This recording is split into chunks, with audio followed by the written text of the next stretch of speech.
열왕기상 18장 18장 전체를 다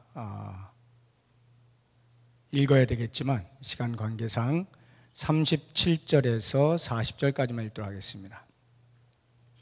37절에서 40절 찾으셨으면 우리 다 같이 한 목소리를 읽겠습니다. 여호와여 내게 응답하옵소서. 내게 응답하옵소서. 이 백성에게 주 여호와는 하나님이신 것과 주는 그들의 마음을 되돌이키심을 알게 하옵소서 하매 이에 여호와의 불이 내려서 번제물과 나무와 돌과 흙을 태우고 또 도랑의 물을 핥은지라. 모든 백성이 보고 엎드려 말하되 여호와 그는 하나님이시로다. 여호와 그는 하나님이시로다 하니 엘리야가 그들에게 이르되 바알의 선지자를 잡되 그들 중 하나도 도망하지 못하게 하라 하매 곧 잡은지라. 엘리야가 그들을 기손 시내로 내려다가 거기서 죽이니라. 아멘. 네, 오늘 엘리야 네 번째 시간입니다. 엘리야가 17장에서 여러 차례 훈련을 받고 이제 그 훈련 받은 것에 대한 열매를 거두는 시간입니다.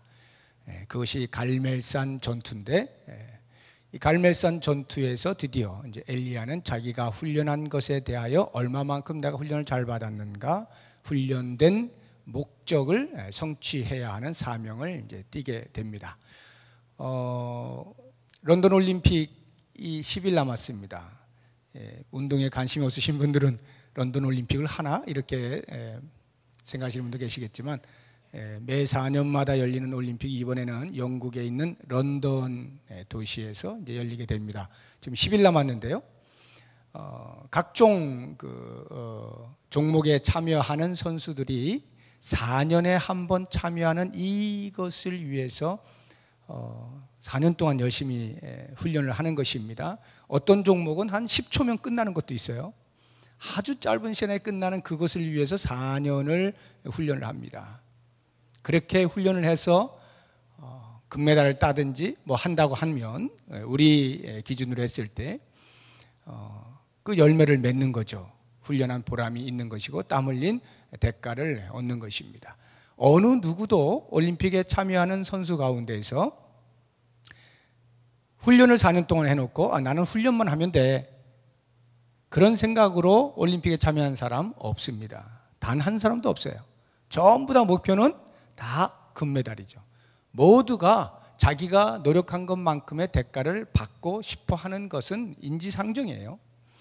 그런 것처럼 이제 이 엘리야도 하나님으로부터 훈련을 많이 받고 이제 그 열매를 거두는 그런 갈멜산으로 이제 가게 되는 그 장면을 오늘 우리가 이제 보게 되는 것입니다.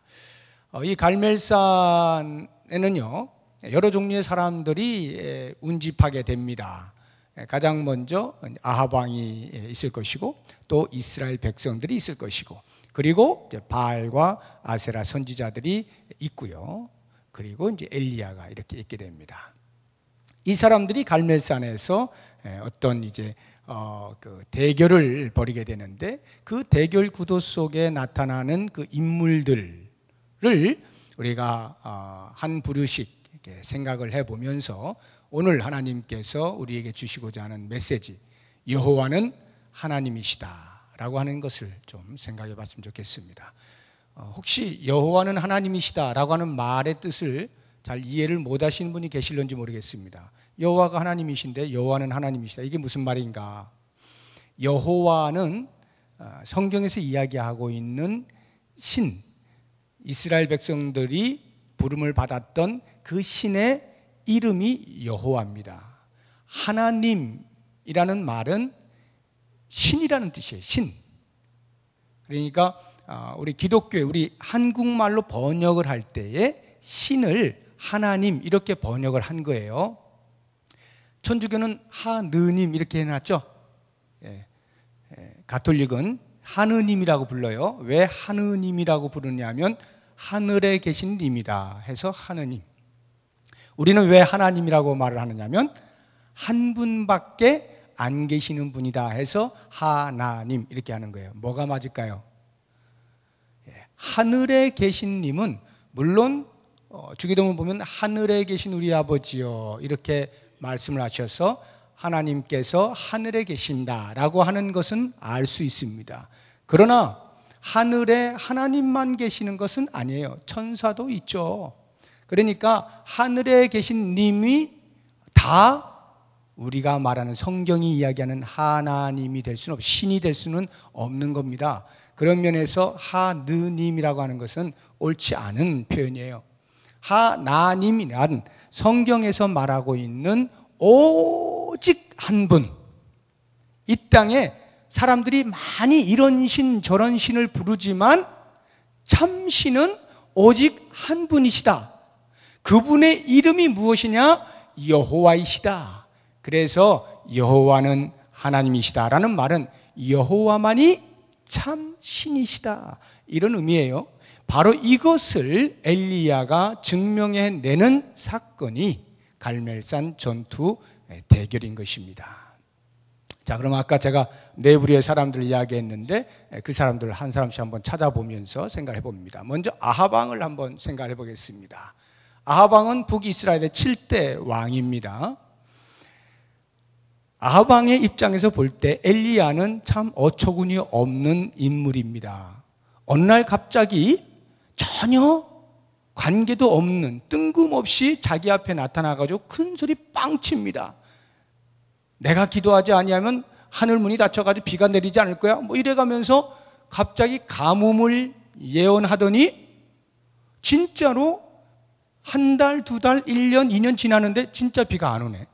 아합 왕이 봤을 때 야, 뭐 이런 놈이 다 있나 해서 혈안이 되었습니다. 어떻게 해서든지 이놈을 잡아서 족쳐야 되겠다, 이런 마음을 가지고 전 세계적으로 수배령을 내렸어요. 요즘은 그 국제 경찰을 인터폴이라 그러죠. 인터폴.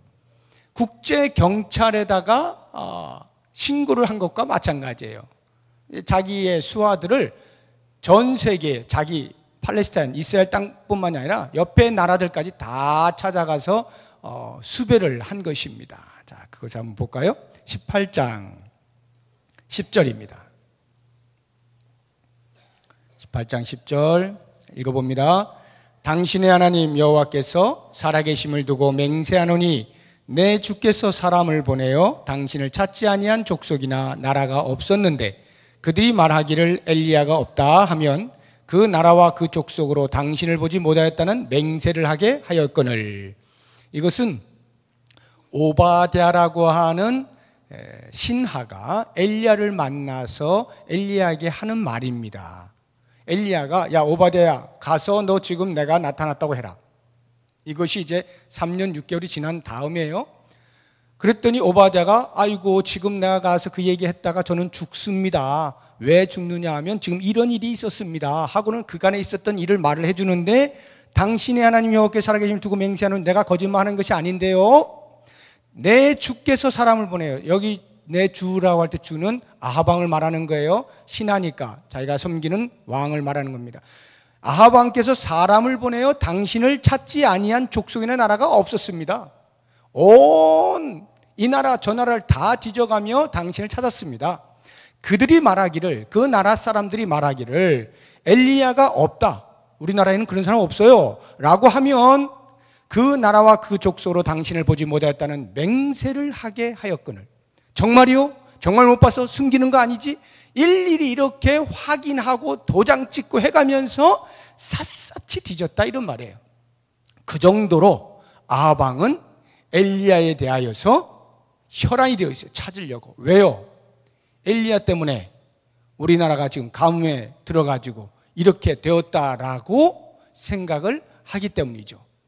지금 하나님께서 엘리야를 통하여 불신앙을 가지고 있는 아합 왕에게 징계의 차원에서 가뭄을 주고 있는 것인데, 아합은 그것을 알지 못하고 엘리야 때문에 그렇게 되었다라고 여기는 겁니다. 그래서 이제 그와 같은 오바댜의 말을 통해서 이제 어떻게 접선이 돼가지고 드디어 엘리야가 아합 왕에게 나타납니다. 그때에 아합이 엘리야를 보고 3년 반이나 벼르고 벼렀던 그놈이 내 앞에 있잖아요. 그러니까 아합이 뭐라고 말을 하느냐, 17절 보십시오.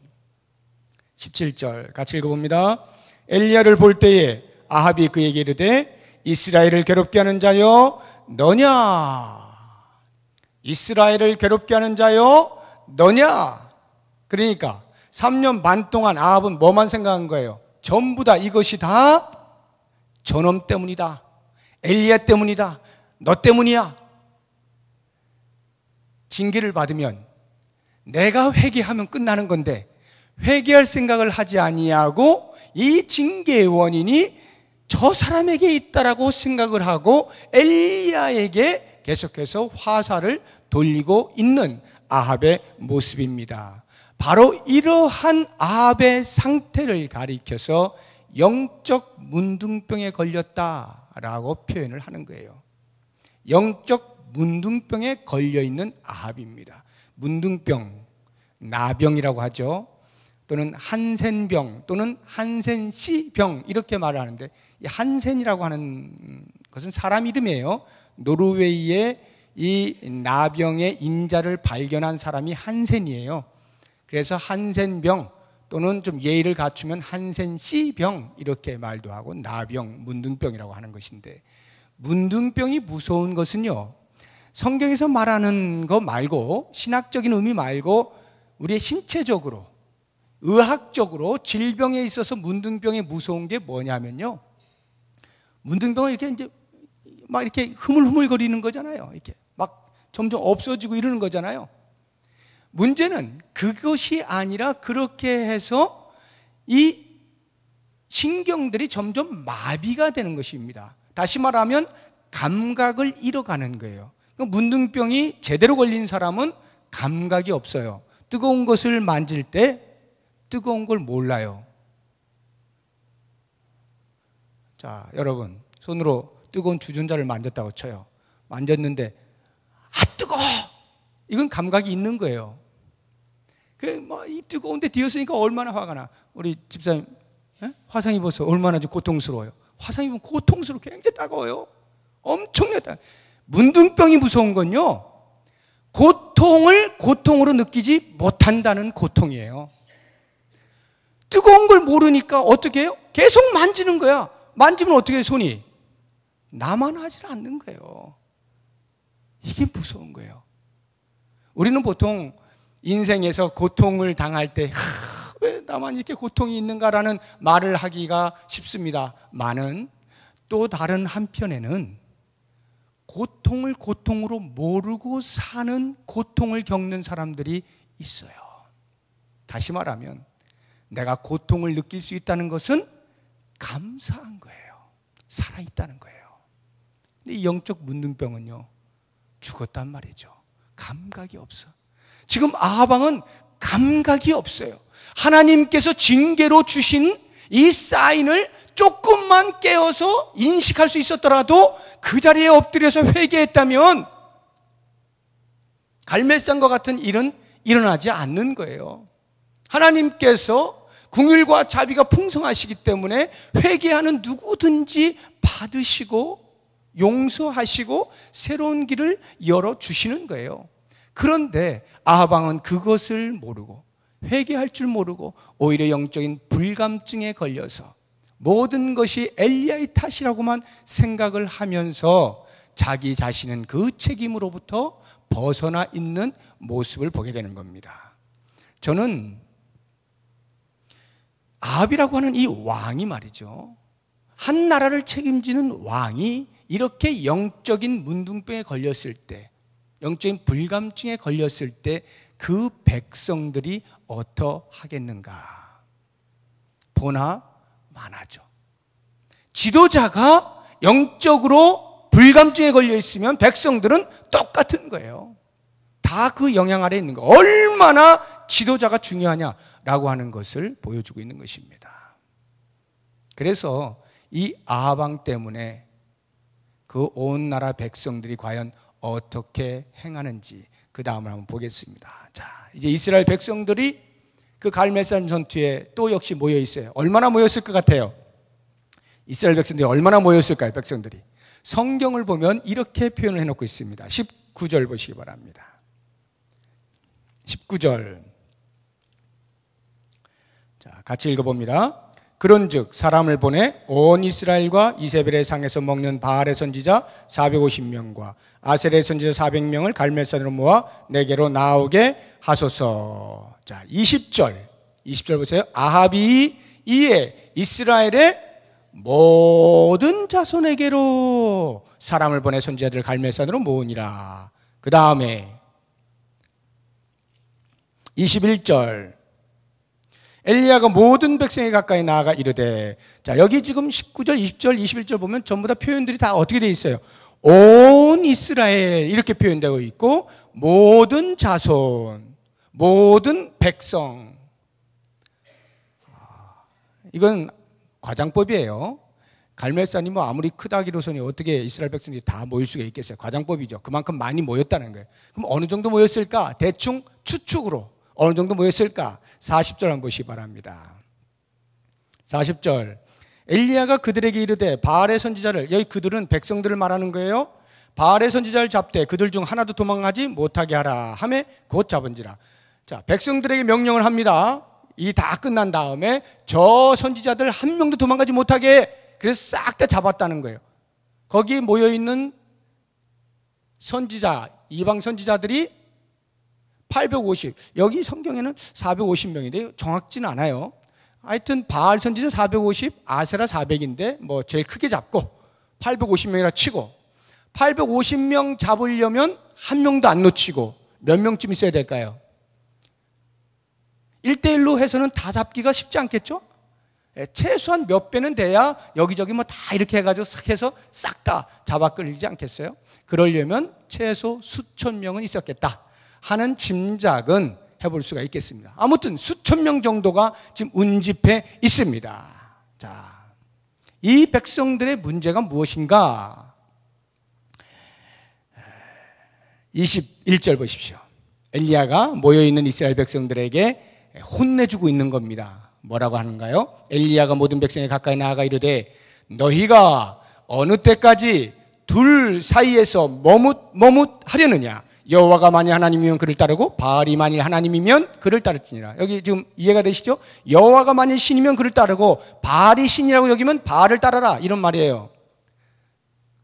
자, 여기에 보니까 너희가 둘 사이에서 언제까지 머뭇하겠느냐라고 하는 이 둘 사이라고 하는 것은 여호와 하나님과 바알을 말하는 거예요. 이 둘 사이에서 어느 때까지 머뭇거리겠느냐라는 말인데, 이 머뭇거린다는 말은 다른 말로 하면 망설인다, 주저한다는 말이죠. 그래서 이렇게 오해를 하시면 안 돼요.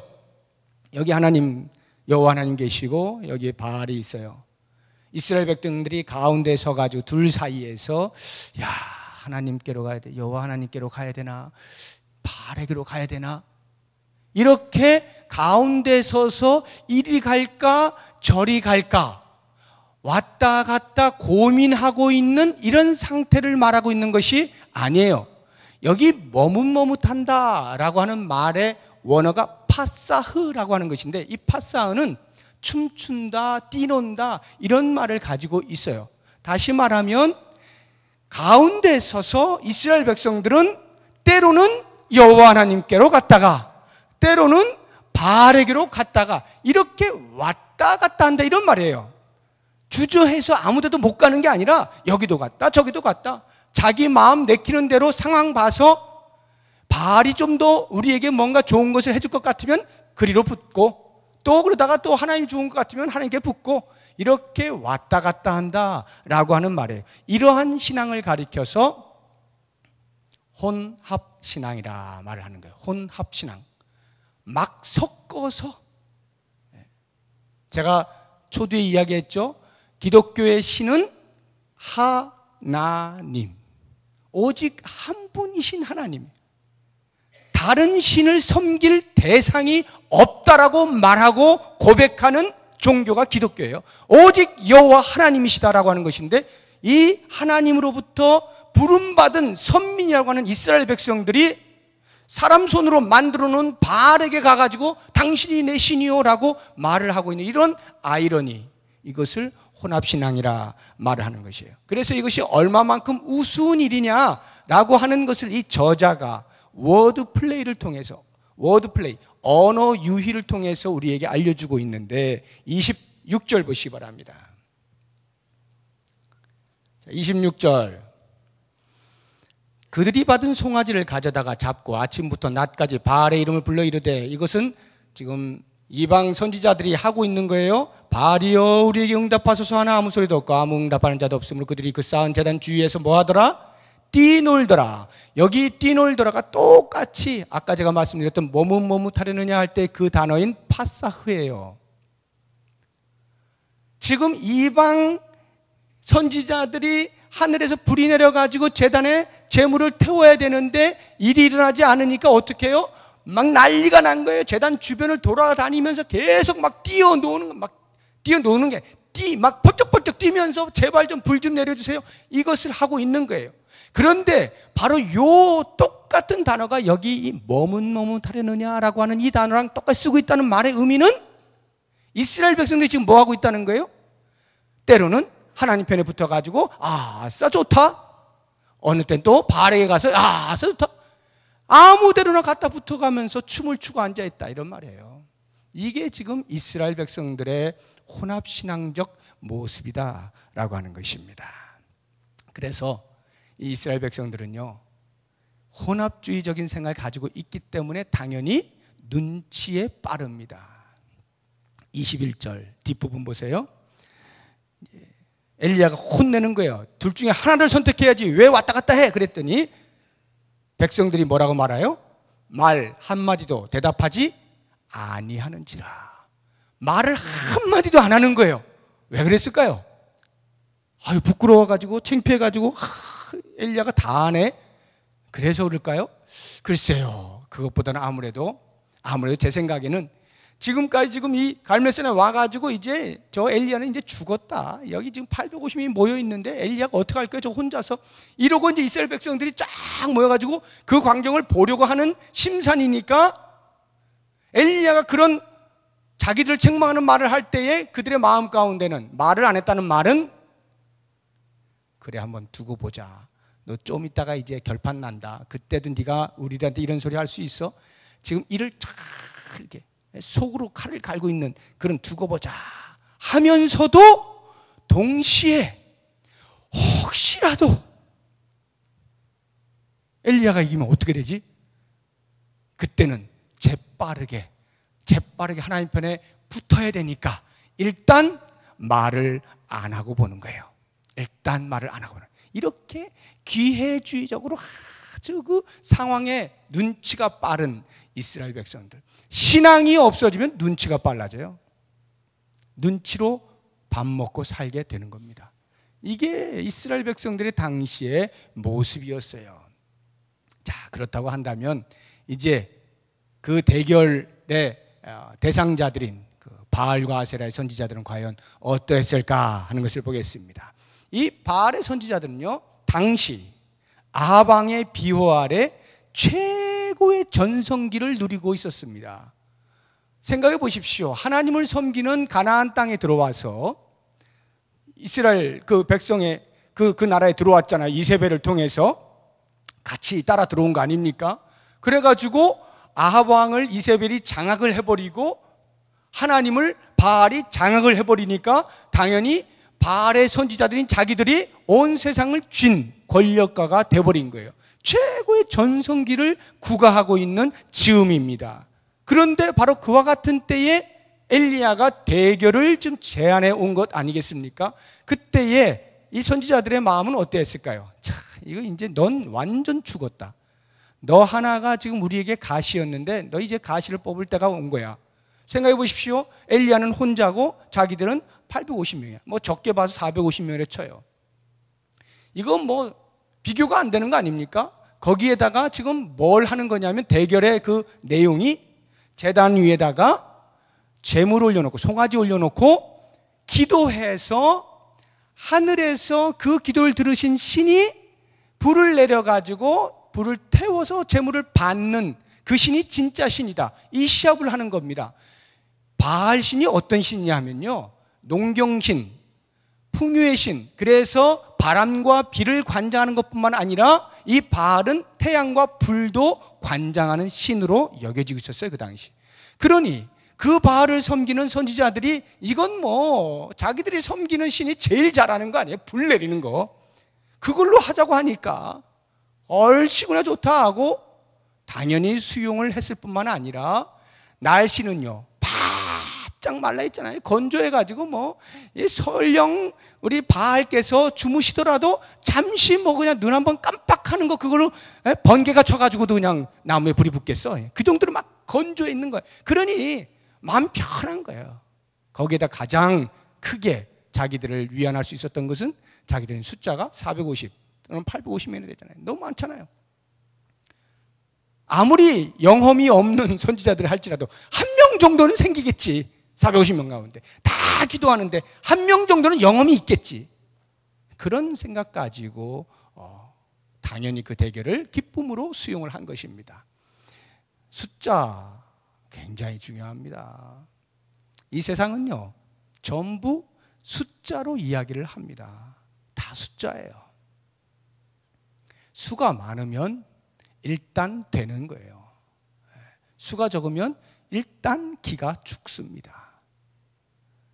그러니까 이 이방 선지자들은 수에서 벌써 당시에 이미 실용주의적인 그런 생각으로 가득 차 있었어요. 더 bigger, 더 better. 크면 클수록 좋은 거야. 많으면 많을수록 좋은 거지. 이런 사상으로 가득 차 있었기 때문에 이제 이 대결에 자기들의 승리를 확실하게 장담을 하고 임하고 있는 모습인 것입니다. 자, 그렇게 해서 이제 시작했습니다. 송아지 올려놨어요. 기도에 들어갔습니다. 이게 웬걸요? 오전 내내 기도하는데 아무 반응이 없어요. 밥을 먹었는지 안 먹었는지 다시 오후에 또 하기 시작하는데 그냥 해서는 안 되겠으니까 안 되겠다. 우리가 비상시에 하던 그 방법 있지? 야 얘들아 칼 가져와. 전부 다 칼로 자기 몸을 막 자해하면서 이렇게 하면 신이 안 들어줄 수 없을 거라는 당시에 어떤 풍습이 있었던 거예요. 자해하면서 그러면서 막 소리를 지른 거예요. 하루 종일요. 하루 종일. 28절 보십시오. 이에 그들이 큰 소리로 부르고 그들의 규례를 따라 피가 흐르기까지 칼과 창으로 그들의 몸을 상하게 하더라. 이같이 하여 정오가 지났고 반나절 지났어요. 그들이 미친 듯이 떠들어 저녁 소재 드릴 때까지 이르렀으나 또 반나절을 다 지냈으나 아무 소리도 없고 응답하는 자나 돌아본 자가 아무도 없더라. 이렇게 했는데 결과가 뭐예요? 바알 신이 침묵을 하는 거예요. 어느 정도로 침묵을 하고 있을까요? 어느 정도로 침묵을? 다시 한번 26절. 그들이 받은 송아지를 가져다가 잡고 아침부터 낮까지 바알의 이름을 불러 이르되 바알이여 우리에게 응답하소서 하나 아무 소리도 없고 아무 응답하는 자도 없으므로 아무 소리도 없대요. 아무 응답하는 자도 없습니다. 29절 보십시오. 이같이 하여 정오가 지났고 그들이 미친 듯이 떠들어 저녁 소재 드릴 때까지 이르렀으나 아무 소리도 없고 응답하는 자나 돌아보는 자가 아무도 없더라. 이게 무슨 말이에요 지금? 원래 아무도 없는 거기다 대놓고 신나게 기도했다 이런 말이에요. 원래 아무것도 아닌 것에 대놓고 열심히 기도했다 이 말이에요. 바알은 아무것도 아닙니다. 아무것도 아닌 것에 선지자들만 버글버글 거리면서 기도하면 뭔가 될 줄로 알고 실제로 해보니까 아무것도 반응하는 것이 없어요. 바알은 사람이 만든 죽은 신이에요. 죽은 것이 무슨 반응을 하겠어요? 그것을 성경이 고발하고 있는 것입니다. 믿음이라고 하는 것을 잘 생각하셔야 됩니다. 믿음은요, 이 바알 선지자들이 뭐 믿음이 없어서 이런 일이 벌어졌겠어요? 얼마나 믿었으면 자기를 자해해 가면서까지 그렇게 소리를 질렀겠어요? 제발 좀 불 좀 내려주십시오. 우리의 믿음의 개념은 전부 이런 걸로 알고 있어요. 자기 열정, 자기 신념, 자기 암시 이런 것을 믿음으로 알고 있어요. 그런데요, 믿음은 그게 아닙니다. 믿음이란 믿음의 대상에 대한 신뢰가 믿음이에요. 믿음의 대상에 대한 인격적 신뢰를 하는 것, 그것이 믿음이지 내가 얼마나 열정적으로, 내가 얼마나 100일 동안 굶어가면서 기도하면 이것이 믿음이 아닌 겁니다. 지금 이 바알 선지자들이 우리에게 보여주는 것은 바로 그거예요. 그들이 아무리 자해를 해가면서까지 소리를 질러도 죽은 것은 반응이 없어요. 인격이 없으니까 인격적 반응을 보일 수가 없잖아요. 기독교의 믿음이란 내가 얼마만큼 큰 믿음을 가졌느냐라는 것이 아니라 내 믿음의 대상이 얼마나 큰 분인가에 대한 확신입니다. 하나님이 얼마만큼 크신 분인가에 대한 인격적 신뢰, 이것을 믿음이라 하는 거예요. 그래서 우리의 믿음을 새롭게 정의하실 필요가 있습니다. 나는 얼마나 믿음이 큰가라고 할 때 내가 얼마나 많은 이런저런 종교적인 어떤 의식들을 많이 하느냐가 아니라 내가 섬기는 그 하나님에 대하여 얼마만큼 내가 확신을 가지고 그분의 하시는 일에 대하여 신뢰하느냐, 이거를 점검하면 내 믿음의 크기를 금방 알 수가 있는 것입니다. 자, 그런 면에서 우리가 보통 심리학에서 말하고 있는 적극적 사고, 긍정의 힘, 이런 말들은 사실은 심리학에서 이야기하고 있는 인간 잠재 능력을 깨우는 이야기들이지 성경이 그것을 이야기하는 것은 아니에요. 물론 우리 하나님을 인격적으로 신뢰하게 될 때 당연히 긍정적인 사람이 돼요.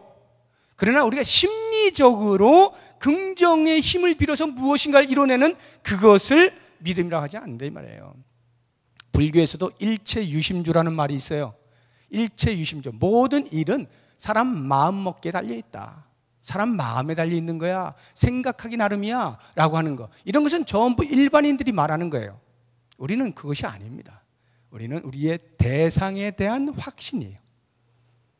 이것을 믿음이라 한다 하는 것을 기억하시고, 이제 마지막으로 엘리야를 한번 보겠습니다. 이제 오늘의 주인공으로 보여지는 엘리야는 과연 어떠했는가.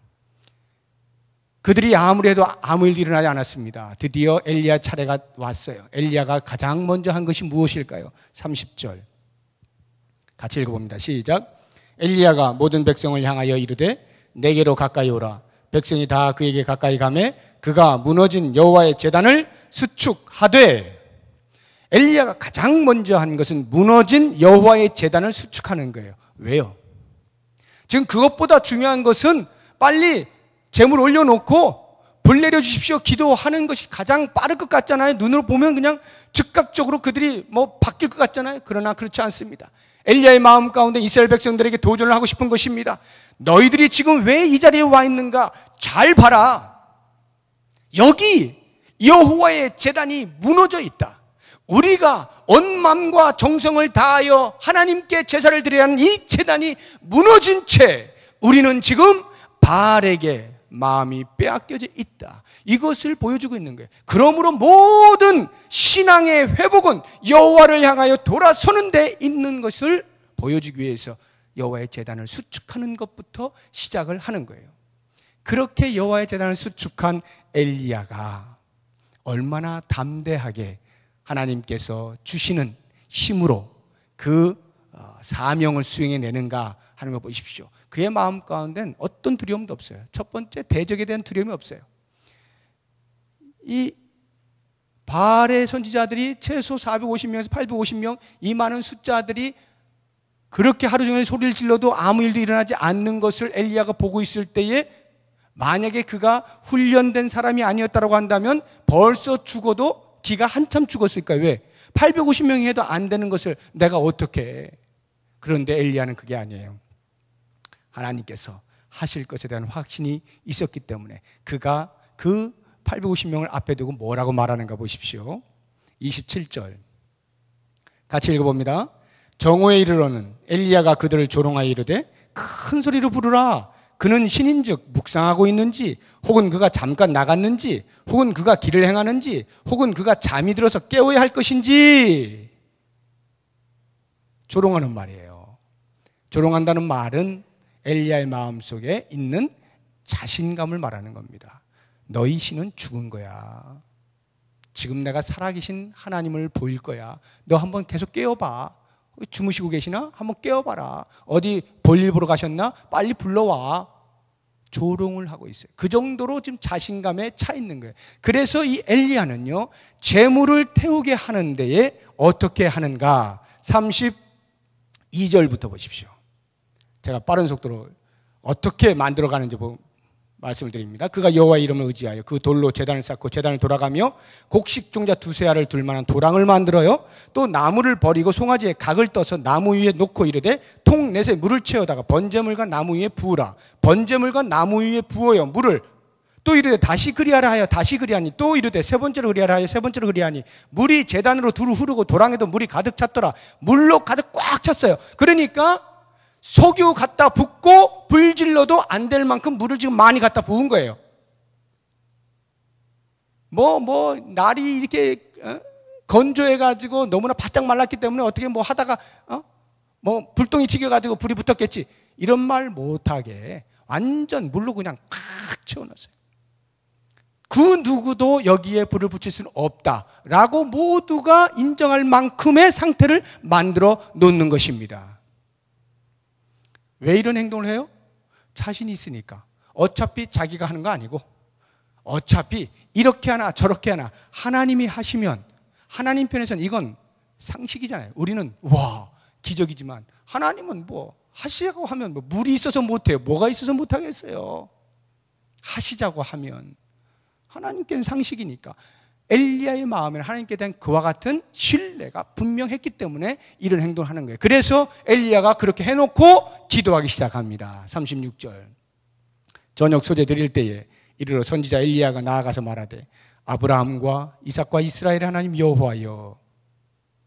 왜 이런 기도를 합니까? 아브라함과 이삭과 이스라엘의 하나님이여, 언약의 하나님, 언약의 신실하신 하나님, 지금 우리가 비록 언약을 지키지 못하 이렇게 망나니 같은 삶을 살고 있지만 언약의 신실하신 하나님, 그 언약에 기초하여 우리를 긍휼히 여겨 주십시오라고 하는 것이고, 우리가 만약 회개하고 돌아서기만 하면 하나님이여 받아주십시오라고 하는 것이고, 그 아브라함의 하나님이 지금 우리의 하나님이신 것을 보여주십시오라고 하는 살아계신 하나님을 이야기하기 위해서 아브라함의 하나님, 이삭의 하나님, 이스라엘의 하나님 기도하면서 뭐라고 합니까?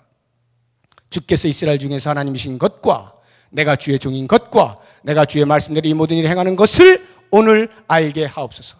여호와가 하나님이신 것을 보여주십시오 라고 기도합니다. 37절. 여호와여 내게 응답하옵소서, 내게 응답하옵소서. 이 백성에게 주 여호와는 하나님이신 것과 주는 그들의 마음을 되돌이키심을 알게 하옵소서. 여호와가 하나님인 것을 알게 하여 주옵소서. 간절한 마음으로 기도할 때 그 기도에 응답하시는 하나님을 보십시오. 38절. 이에 여호와의 불이 내려서 번제물과 나무와 돌과 흙을 태우고 또 도랑의 물을 핥은지라. 핥아버렸어요. 물을 완전히 핥아버렸습니다. 번제물을 하나님께서 받으신 겁니다. 엘리야의 기도와 함께.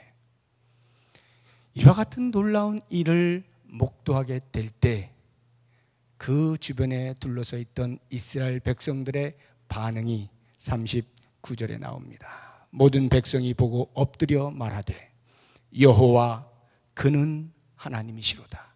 여호와 그는 하나님이시로다. 여호와가 하나님이신 것을 엘리야가 증명해 내는 장면입니다. 오늘 말씀 결론 내립니다. 어떻게 엘리야가 이와 같은 일을 할 수가 있었을까요? 승리는 훈련의 결과물이에요. 훈련이 없이는 승리를 얻을 수가 없습니다. 우리가 평소에 경건의 훈련을 하지 아니한 채, 하나님을 향한 신실한 믿음의 훈련을 하지 아니한 채 순간순간 하나님의 사람으로서 이와 같은 멋진 기적 같은 일들을 일으키기를 원한다면 그것은 가짜죠. 하나님께서는 그런 일을 감당할 만한 평소의 훈련을 감당케 하시고 그 훈련에 맞는 사명을 주셔서 일을 이루게 하시는 거예요. 두 번째, 승리라고 하는 것은 나의 승리가 아니라, 그래서 엘리야의 이름이 드러나는 것이 아니라 여호와가 하나님이신 것을 드러내는 것이 승리예요. 엘리야에게 있어서의 승리란 여호와가 하나님이신 것을 드러내는 것입니다. 우리의 신앙의 승리는 내가 얼마나 잘 되는 것과 내가 얼마나 믿음이 있는 사람으로 나타나는 것이 아니라 나를 통하여 여호와가 하나님인 것을 사람들에게 드러낼 때 그것이 내 신앙의 승리가 되는 겁니다. 오늘 이 밤에 이와 같은 엘리야의 신앙을 따라서 하나님 우리에게도 나에게도 내 신앙의 승리가 이 험악한 영적인 세계 속에서 영적 전투를 치러 나갈 때 나를 통하여 언제나 여호와가 하나님이신 것을 열방 가운데 증거할 수 있는 자가 되게 해주십시오. 이렇게 기도하시는 귀한 밤 되시기를 바랍니다. 기도하겠습니다.